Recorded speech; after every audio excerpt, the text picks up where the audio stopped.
Hi, my name's Irrelevant, and today on the show, an LTO tape drive. And I'm going to be building a dedicated system to put it in. A tape server, if you will.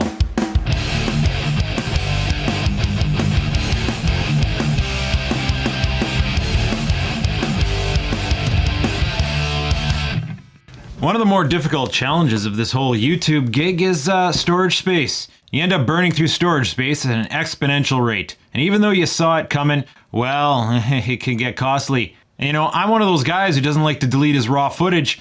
And to make matters worse, I can't just have one copy of something. I have to have two. I go out and buy 8 terabytes. It's really only 4 terabytes I'm getting out of it. And I need 2 drives. So enters this particular investment, which I ended up with because I scored a very excellent deal. This is an LTO-4 drive, specifically a Quantum TC-L42AN from 2009. One of the first things you notice about this drive is it is an absolute unit. It's longer than your typical 5 1/4 drive, making it a bit tricky to fit into your build. Especially, it's not like most systems have 5 1/4 bays now. And she's heavy. She's like, I did not expect this much heft. And it's probably because it has 2 large motor assemblies on it. And then of course, here's the tape. It fills the hand. This is the kind of data tape I'm used to seeing. I knew it was gonna be square. I expected it to be more a 1/4 inch tape like this, but just, you know, squared off. But no, this is a reel of 1/2 inch tape inside of a cartridge. You see how this machine works is when you load the tape, it unspools the tape that's on this reel into an internal reel. That's why you see it with 2 motor assemblies. It's not like typical self-contained cartridges. This is, you know, a relatively compact reel-to-reel machine. And then over here, well, this is what over 26 terabytes of storage looks like. This should tide me over for a while since I seem to burn about 1 terabyte a month, I'll say. And realistically, I never really planned on ending up with one of these machines. Tape media is kind of, it's very, very strange. I guess if you're a big, huge company, you can afford it, but the average Joe, you're never sure if it's worth it. The only reason why I ended up with this is because I found a couple sick deals. This was a used drive, and one of the reasons why I chose LTO-4 is because of an eBay auction selling all these used tapes. Otherwise, it just wasn't worth it. All in all, with the price of the drive, I'm paying about just over $14 a terabyte, which is a great price, seeing as how the minimum size drive I would want to buy these days is 8 terabytes. Even if I use up just this batch of tape and stop using this machine altogether, I'm ahead. As an aside, this all started while I was surfing eBay looking for some interesting old hardware to play with on the channel. Out of all the components in the computer, the one that I found most fascinating is storage. Hard drives, removable disks, tape drives, you name it. And I went looking at some old tape drives, and I stumbled upon an auction for an LTO-5 drive for a price I can afford. Unfortunately, it was this oddball server unit that, you know, I could have hacked to get working, but, you know, it just, you know, it didn't have the dust flap. And for something as important as this, I wanted at least a dust flap. So I ended up downgrading. I said, hey, well, let's look at LTO-4 drives, and I found this. So an LTO-4 drive is older. They are quite big now, where you have tens of terabytes per tape. These guys, they're not quite that big. An LTO-4 is rated for 800 gigabytes of tape natively, 1600 compressed. But in the real world, you're never gonna get 1600 out of it. Maybe certain database files that are very easily compressible, yeah. But according to my research, video being an already compressed medium and being what I'm primarily using this for, it can't really be compressed any more than it already is. So the compression's pretty much useless. So what you see is what you get, 800 gigabytes. That's the reason why I call this 26 terabytes. It would be double that if I was getting the big number out of the deal. If you are seriously interested in one of these things, LTO-5 is probably the sweet spot right now if you can afford to spend a little bit more. It supports LTFS, which pretty much allows you to randomly access the tape through Windows Explorer, or so they say, whereas LTO-4 and older, you need to use special software. Now, before you go rushing out buying one, Well, there's certain things you need to know. This machine's gonna need a cleaning, so I didn't even think about not buying a cleaning tape for it, and that adds to the cost. This guy alone cost me about 65 bucks, and that was the cheapest I could find one.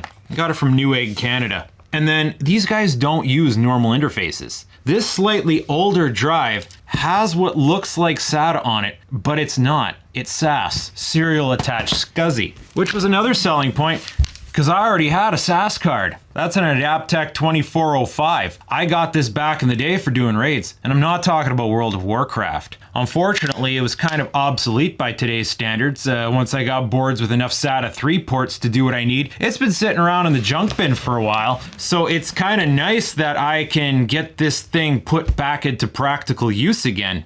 Now the funny thing is, SAS, or SAS2, used what looked like a standard SATA controller, or at least the ones that I'm aware of. SAS3, kind of like SATA 3, uses a much different connector now. Now SAS is backwards compatible with SATA. You can run SATA drives on a SAS controller. That's why I have this. I used to raid Raptors with it, but you can't run a SAS drive on a SATA controller. I did try to plug that tape drive into a SATA controller and it didn't work. Now this puts me in a precarious situation because my main rig that I would love to install this into is out of room. I could theoretically make another 5 1/4 spot available for it, but I'm all out of PCI Express. This is a PCI Express 8 interface on this guy, so it's not going to fit in a 1 slot. My two 16X slots are full. I got 2 Vega 64s in my system, plus I edit off an Intel 750 series NVMe PCI Express drive. That's taking up my 3rd slot, so I got no room for it, nor do I want to. One of the biggest problems with this SAS controller, which is why I don't miss it on a good rig, is it takes over a minute to initialize before your system can actually boot. And in today's day and age, that feels like an eternity. Do not want. So that's the other reason why I'm going to build a dedicated system. Now I tried setting this up on a Ryzen rig that I had. It's a system I could have spared, and it used an Athlon 200 GE processor, but this processor has so few PCI Express ports on it, it wasn't communicating with the controller. So that's out, but that's okay. I got some legacy hardware I can throw together. Oh, what do we have here? That's an Asus M3A78EM motherboard, a mini ITX motherboard from the AM2 Plus era. This is a good working motherboard, and actually it was a pretty good motherboard of the time because it could support full CPU support. Any CPU that'll run on an AM2 Plus board will pretty much run on this board. Talking about CPU, oh, what are we gonna plug into this thing? Well, you see it's already there. A Phenom 9600. You remember these guys? Nah. Maybe you don't. They sucked. This is about the single worst CPU AMD ever made. It was obsolete before it even came out. It was a 2.3 GHz part replacing a 2.6 GHz part. The difference is, this was the first quad-core processor on the market. But in an era when single-core performance ruled gaming, because not a lot of software was multi-threaded yet, it was a bomb. It really was a bomb. And the fact that I own this is just how Team Red I am. That said, this processor is more relevant today than it was when it came out because now we actually have software that can use 4 cores. You chuck enough RAM and a good video card with this in a Windows 10 environment, it's actually pretty smooth and usable just booting around to do basic tasks. So it's going to be more than enough horsepower I need to do this. And of course that card is fully compatible with this board because they're from the same era. For RAM, I got a couple sticks of the good old classic Corsair Purple DDR2 800 or 6400. We'll call it DDR2 800 CL55518. That's actually the RAM that I used on this board forever. This is a 4 gigs total, which is going to be just enough for what we want to do. In testing, running this tape drive, running a backup job, the system was brewing at about 2 gigs of RAM usage. So 4 gigs is going to be fine. We're going to be using the integrated graphics on this guy because we need the 1 slot we have to run the interface card, and that's fine. That's going to be the only bottleneck in our system. It's going to seem a bit laggy, but it's not going to be because of the processor RAM. It's going to be because the old IGP on this thing can't really handle rendering a modern computing environment. You need at least a gig of VRAM now. This thing's going to address 256 max. So one screen conservatively just to run a backup program, it'll be fine. The only downside of this rig is it's going to be burning 120 and 130 watts to do this when it's not anywhere near as power efficient as a modern rig, which is one of the reasons why I retired it from service. This case makes an appearance. This plain, boring, boxy Cooler Master case, that is not too bad looking. I'm going to be building it into here with this Antec NeoPower 550 watt power supply. The only other thing making it into the build worth mentioning is this guy right here. SATA hot swap. This goes into your 5 1/4 bay. You take a drive, you pop it in, just like a removable disc. This one's a slightly upgraded unit because it has a cooling fan. This system could be processing backups for like an hour or more at a time, so I don't want a hard drive cooking. Typically when you find these for sale now, they're passively cooled, just kind of skeletonized racks, but I bought a new one for this build, but I ended up putting it in another system and grabbing this guy because I wanted that active cooling. Even though it doesn't move a lot of air, it should be just enough.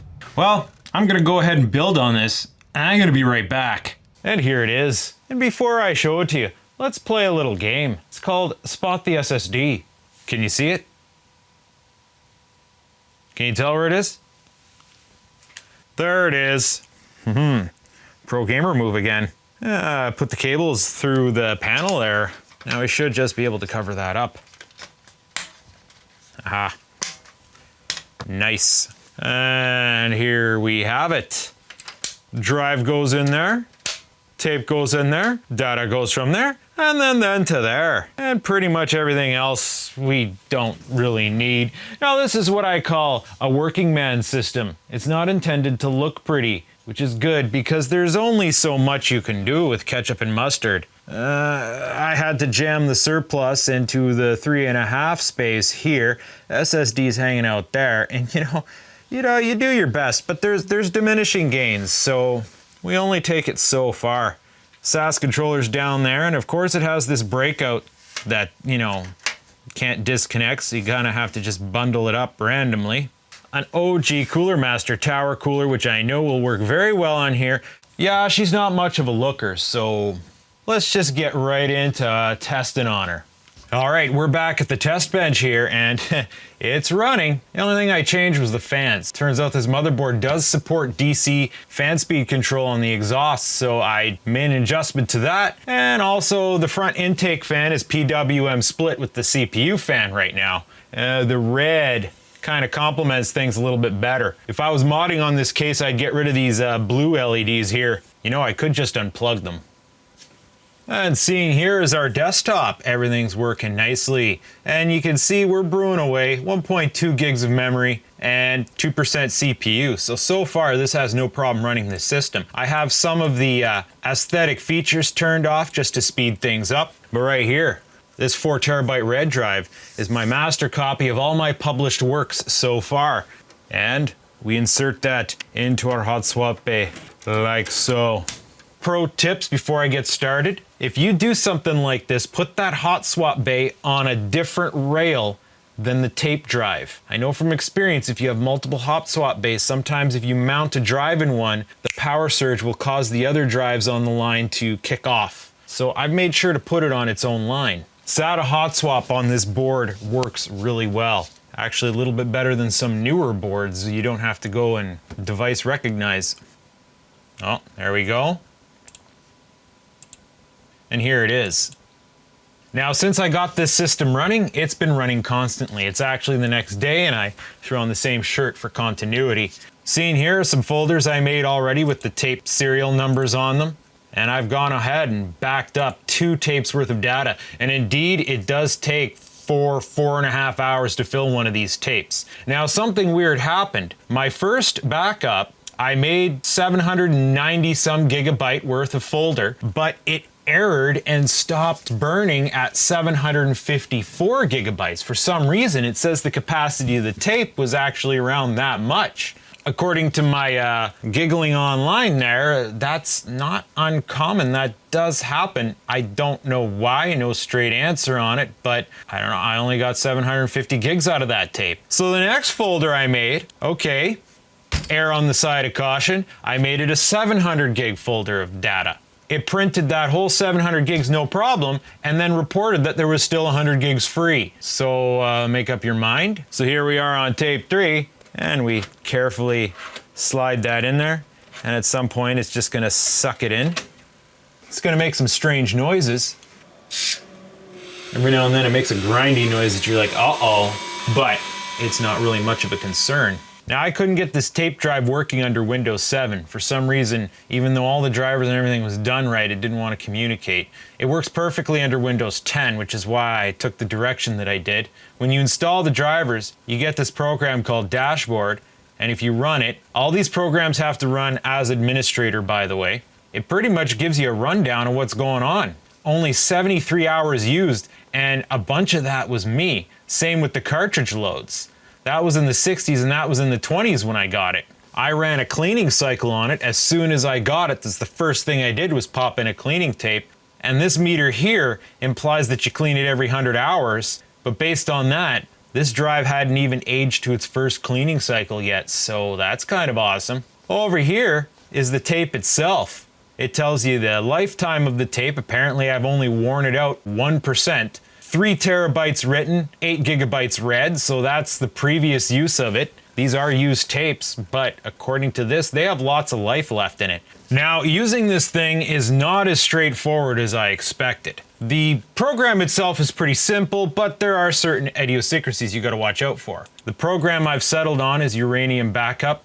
Basically, we start off by making a new project. I'm gonna call it Video Backup 03. And the tape number, TF2514. As you can see, I've already done 2 backup sets already.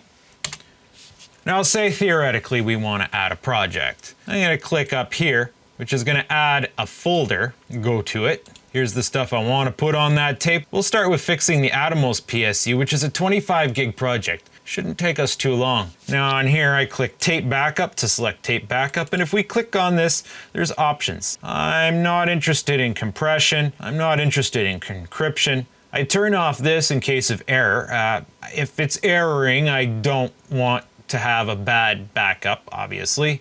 And then backup type, incremental, I don't think does what I thought it would do, so I've just been using full. It's taken me a couple hours to figure out how to make this click the way I want. Now we click apply, everything's ready, and I'll just click on the folder and click run. And then it should start up.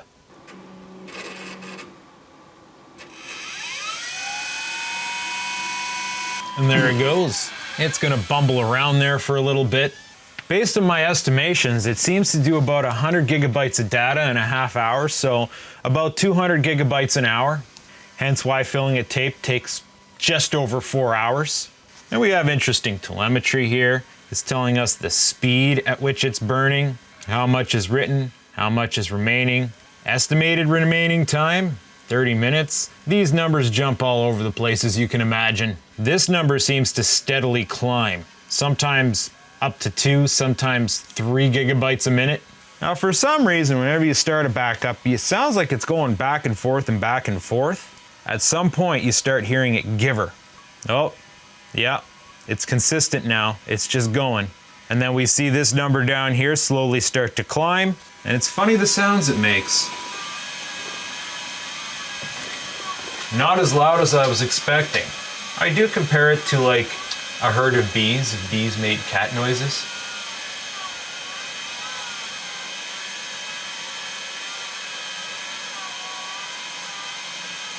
All right, if you look, we're at like 99% progress here, and yes, it did surge up to 2.4 gigabytes a minute. If we look at our telemetry here, it didn't use a whole heck of a lot of system resources. We got peaks here and there, but for the most part, this old quad core is gonna run this just fine. But once it's done, it spits out a log, and if we check it, it's gonna tell us, we're green. And if we click detailed, it's gonna tell us what files we burned. So if you're doing a full 800 gig backup, this is gonna be a rather long list. Now, if you get a fail, like the tape got full in my first backup, those files still show up on the list, so I couldn't get a straight answer on what actually got written. Continuing along, so say we want to add another project. Well, this is where it's straightforward once you figure it out. Just gonna go ahead and add the next folder. Now this next one, guitar camera clamp. Okay, so now we have 2 on here. It's a 30 gigabyte project, roughly. Now that that's set, we click run, and you're gonna notice something strange. That's a 30 gigabyte project. But down here at the bottom, it says it's burning 55 megabytes. Why is that? Well, I assumed that you could, burn to tape and then add more to tape later. But no, that's not the case. When you add another project to your tape, it needs to go and rewrite all the previous data. Now, I don't know if this is a limitation of the software or if this is what they mean when they say LTO-4 and older does not support partitioning, hence why it can't use the LTFS software. But pretty much when you add to the tape, it has to start all over again, rewrite all the data in one shot. Now, this means a couple of things. For one, as an example, this tape here, HD Cam 2102, this has a backup of home videos that I made on one of my other cameras between 2009 and 2015, and it's only 100 gigabytes. This tape has a lot of room left on it. So if I wanted to add something to this tape, it means I have to have all this data available to re-burn to the tape. So, I expected I was going to be able to pop in 300 gigs here from a drive, 400 gigs here from another drive, but no. I'm going to have to preset an entire backup set, an entire tape's worth of backup set on something like maybe this spare 1 terabyte drive that I have, so that all the data is available when I go to burn. That said, I'm probably going to take this thing and permanently install it onto this system so that I have a cache drive to prepare backups. And then maybe I could do something creative like incrementally add to this drive over the network, and then when it's full, burn it to tape. Now, of course, in the case of my video files, the drive I'm copying from is much larger than a tape, so all the data is going to be there available, but you're pretty much running a tape through a full cycle every time. You add a project that's 50 gigabytes, you already have 600 on there, well, you have to burn that whole 600 back on there to add that extra 50, which is rather inconvenient. So the jury's still out on how I'm going to implement this. I might, as I say, just do incremental backups to a drive like this, and then wait till I have a full tape's worth of data and burn it all at once. I'm not too worried about adding wear to a particular tape, but that's going to be a lot of extra runtime and hours on the drive itself for no good reason. It's also quite disappointing to have to wait many hours just to finally burn one project that's not that big. So in retrospect, do I recommend tape backup? Well, the price per gigabyte or terabyte, it's tricky. Up to this point in time, I just did everything by SATA hot swap, and I have libraries of SATA drives that I would often buy used, and that's what I would store all my data on. Very easy and convenient. But unfortunately, if something goes wrong with this drive, your data's sealed in there. Unless the drive gets bad sectors, not much happens to the platters themselves or the data on them. It's all the physical and electronic components that support it that is the problem. You could have the PCB die, and in some cases you get lucky and replace that PCB, but if anything else happens to the drive, your data's trapped on there and you have to seek out professional help in order to get it back. The advantage with a tape is, for one, you can take this pupper and put it on a shelf, and these things are supposed to last anywhere from 15 up to 30 years before you have to worry about them. And if any point in time my tape drive dies, well, the tape's still okay. I just get another drive and then I can recover what's on this. Let's face it, these drives are only going to get cheaper, and LTO has 2 generations of backwards compatibility. An LTO-5 drive can read and write to an LTO-4 tape. An LTO-6 drive will be able to read and write to an LTO-5 tape, and it will be able to read but not write an LTO-4 tape. So I have 2 generations of upgrades before these tapes become unusable. And that's honestly the reason why I'm going for this. So if you can find a drive for the right price, well, maybe. Would I recommend an LTO-4? Not really. The only reason why I went LTO-4 is because I scored a stellar deal. If you can score a stellar deal, then yeah, it might be worth fussing with it and managing these workarounds. Otherwise, maybe stick with LTO-5. Then you can use the LTFS software, which is pretty much free. You don't have to buy a separate piece of software. Using the drive's more straightforward, and with its partitioning support, you don't have the trouble of having to burn all the existing data, yada yada yada. You get the idea. If you are buying these parts used for their going rates, it's worth it to spend the extra on the LTO-5 drive when you consider the price of software. And then the price of tapes, well, the 5 tapes are twice the size. And the price per terabyte or per gigabyte to purchase used tapes or even new tapes is not far off from the LTO-4. And of course, if you find deals on used tapes, well, heck, then you're even further up. So definitely, I'll probably shop around for another drive at some point when I'm feeling more financially well endowed, and I might get myself an LTO-5 or maybe even a 6, but the 6s are still very expensive right now. Now, I don't know what order I've posted these in, so I don't know what to tell you to expect moving forward. But if you like this, well, stay tuned, because I like tinkering with random tech sometimes, and, well, I'm contractually obligated at this point to make videos about it.